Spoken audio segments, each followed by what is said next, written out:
Olá, Canadá!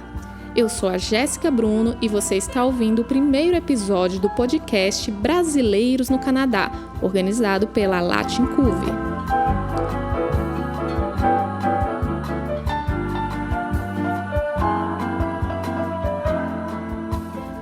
O coronavírus nos mostra um mundo mais justo e sustentável.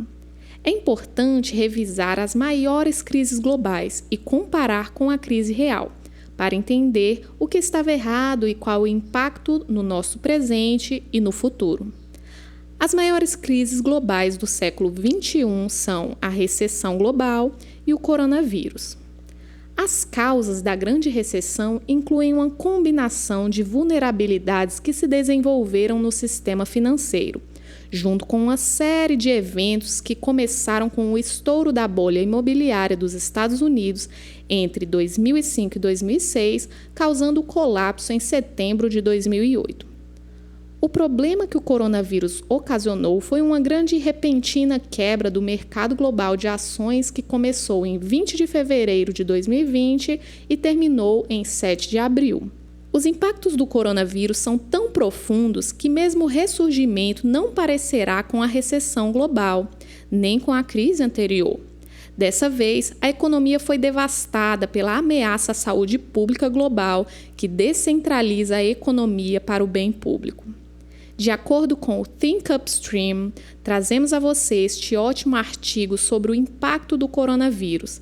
Este coronavírus afetará a sociedade em uma escala muito maior e mais massiva, a fim de nos reinventarmos em direção a uma sociedade mais justa e sustentável.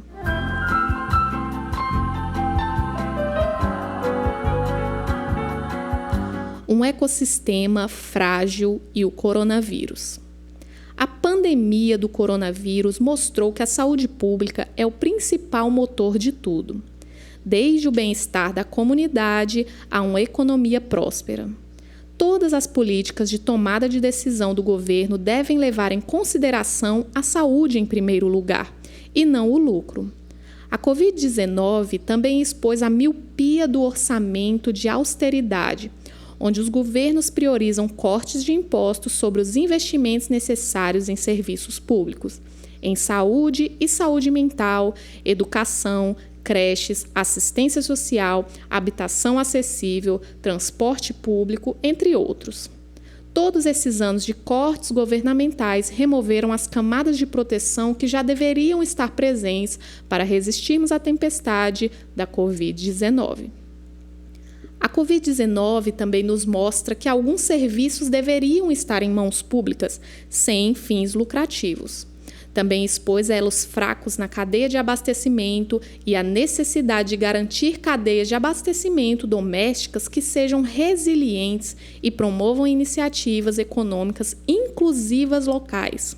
A pandemia também expôs desigualdades estruturais subjacentes que já existem há muito tempo, mas foram ignoradas. Desigualdades com base na renda, raça, etnia, gênero, deficiência e código postal. Essas iniquidades se interconectam para criar iniquidades em saúde, para limitar as chances de vida para aqueles que são marginalizados, desfavorecidos e de baixa renda. Uma crise como a Covid-19 serve apenas para ampliar e aprofundar essas desigualdades. Conforme ressurgimos gradualmente, provavelmente em ondas da pandemia, cabe a nós aprender as lições da Covid-19 e garantir que os esforços de recuperação não exacerbem essas desigualdades existentes. É hora, infelizmente, de abordar as causas profundas dessas desigualdades. Essas raízes estavam inseridas em uma ordem mundial neoliberal, que colocavam a motivação do lucro à frente das pessoas e do planeta. Nossas formas de obter conhecimento estão mudando, uma grande reconfiguração está em ordem. Haverá desafios e riscos ao longo do caminho. Existe o risco de nós voltarmos para dentro, ou de que os poderosos explorem a crise para tentar voltar ao normal que não estava funcionando para a maioria, ou que nos submetamos a uma sociedade de vigilância, policiada em nome da saúde e segurança públicas. Devemos nos proteger contra esses riscos, exercer nossos direitos democráticos e humanos e responsabilizar os poderosos. E, à medida que avançamos da fase de resposta para a fase de recuperação, cabe a nós repensar o sistema, para repensar como é uma sociedade justa.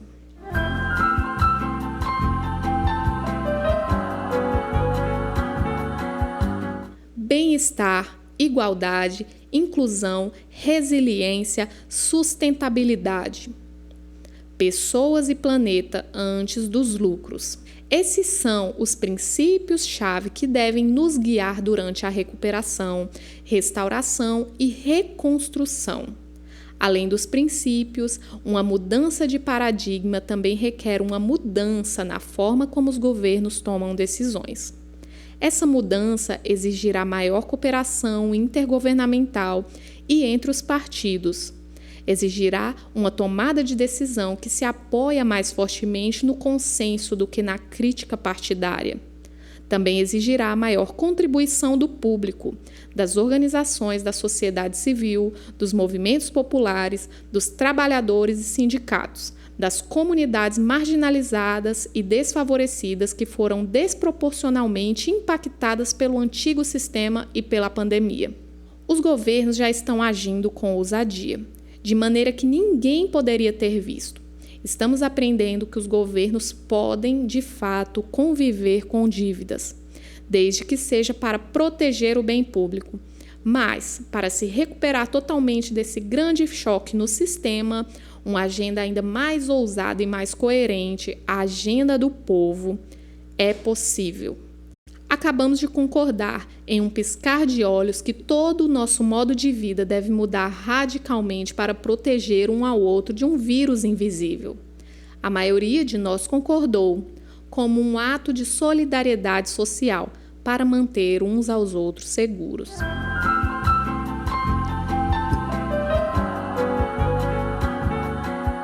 Elementos de uma agenda ousada. Aprendemos com essa pandemia o valor da ciência, dos especialistas em saúde e da tomada de decisões baseada em evidências. Orçamentos de bem-estar que equilibram considerações de saúde pública e comunitária, sustentabilidade ambiental e inclusão econômica devem se tornar padrões de política pública.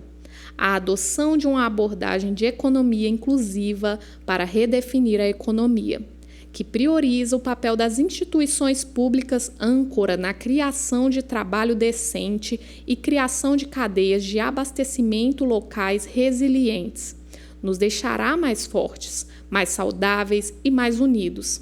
Trabalhar com empresas de pequeno e médio porte para que se convertam em empresas pertencentes aos trabalhadores como parte de uma reinicialização econômica renderá dividendos por décadas e examinar quais serviços devem estar em mãos públicas para garantir a saúde e a segurança pública. Tome, por exemplo, cuidados de longo prazo. Prevenir futuras rupturas da cadeia de abastecimento global, criando um renascimento da manufatura para suprimentos de saúde e outras necessidades. Pode ajudar a reacender uma economia que já estava vulnerável. Investir em iniciativas verdes deve fazer parte de um esforço massivo para transformar a economia para que ela possa resistir não apenas a uma pandemia, mas também a uma mudança climática catastrófica. Esse é o nosso momento para um novo acordo verde. Redefinir o que é trabalho essencial, incluindo como valorizamos esse trabalho e como os trabalhadores essenciais podem ter condições de trabalho decentes, é um avanço crítico, incluindo trabalhadores vulneráveis e desfavorecidos, como trabalhadores estrangeiros, temporários e trabalhadores migrantes que estão fortalecendo nossa cadeia de abastecimento alimentar. Investir seriamente em intervenções de saúde mental será fundamental. A Covid-19 nos apresentou vários desafios de saúde mental. Crianças e jovens cujas rotinas foram interrompidas, separados de seus amigos, perdendo a dinâmica social de crescer em uma vida jovem sem pandemia. Será que iremos ressurgir tão confiantes no mundo social como antes da Covid-19? Antes da Covid-19, o Canadá estava apenas começando uma conversa sobre uma falta de um sistema de saúde mental coordenado e totalmente financiado que fosse acessível, o que significa que temos que colocar isso em prática e rápido. Os alunos não apenas tiveram suas vidas acadêmicas interrompidas pela pandemia. A Covid-19 pode acabar aprofundando as desigualdades existentes. Alunos de ensino fundamental e médio que já estavam ficando para trás academicamente podem ter dificuldade para recuperá-las. Estudantes de universidade podem ter desafios financeiros para continuar seus estudos. Os alunos podem se formar em um mercado de trabalho fechado, bloqueando sua carreira. Isso exigirá uma série de intervenções políticas que incluam taxas de matrículas mais acessíveis, perdoar dívidas de alunos, maior acesso a treinamentos e oportunidades por meio de estágios, acordos de benefícios comunitários e outros. Enquanto isso, as pessoas estão diminuindo o consumismo. Não fomos ao salão de cabeleireiro, manicure e compras de roupas. As pessoas estão aceitando ficar grisalho, sem corte de cabelo. Calças de moletom e roupas confortáveis estão se tornando o novo guarda-roupa diário.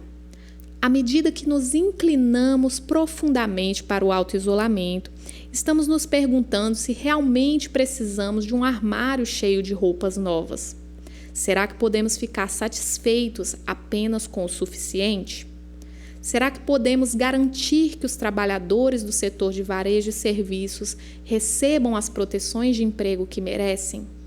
Fica o questionamento. Muito obrigada por escutar o primeiro episódio do podcast Brasileiros no Canadá, da Latincover. Nos sigam no nosso site latincover.ca e nas nossas redes sociais para muitas outras histórias.